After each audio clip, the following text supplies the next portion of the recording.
what can we learn from the way the media has treated Donald Trump about how we should perhaps be treating Boris Johnson? Yeah, well, not just about the media. I think there is a lesson, actually, because I think President Trump does represent something new. He's new in terms of his philosophy. He's new in terms of his worldview. He's new also in the type of Teflon that seems to have. I mean, if you'd said to either of us a few years ago, well, a candidate is going to besmirch John McCain, a war hero, he's going to say I could shoot someone on Fifth Avenue and people would still vote for me, you'd say no, that it'd be disqualifying. Yeah, absolutely. Here's the lesson, I think, and maybe it's a lesson for the way people engage with Boris Johnson.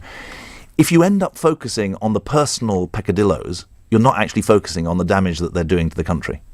And there is a Trump-denotation syndrome, which is what's the latest thing that he's said, what's the latest tweet that he's put out, what's the latest engagement, what's the latest contradiction between something he said today and something he said yesterday. In the end, the voters don't care about whether or not he's consistent between what he said today and what he said yesterday. What they care about is whether or not he's delivering for them, whether he's fighting for them and delivering for them.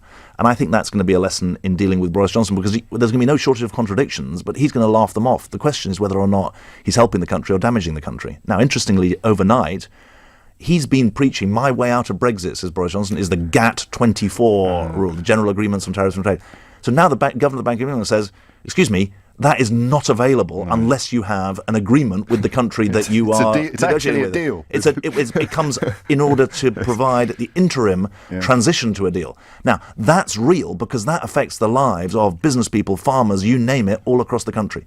And I think it's incredibly important that we learn the right lesson, which is politics should be about people's lives, and the people who I mentioned are the voters, not actually the politicians. It's interesting because I wonder whether Brexit actually, because it has been postponed and it hasn't happened, and people are still saying one thing and then the governor of the Bank of England will come out and say another. That impact hasn't really been felt yet. Many businesses are being obviously affected by uncertainty.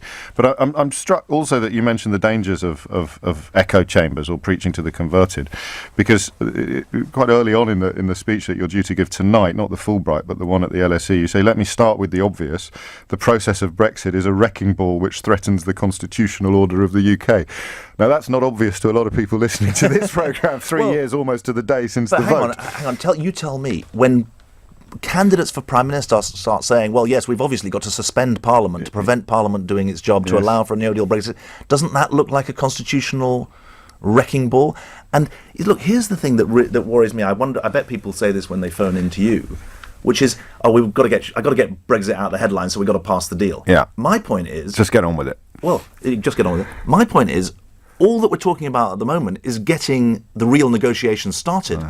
It's the end of the issues beginning. that have been on the table, Northern Ireland, citizens' rights, and the money, are the doorway to actually the really difficult negotiation, which is what's the relationship with Europe. And if you want to get shot of Brexit from the headlines, you've got to get shot of Brexit.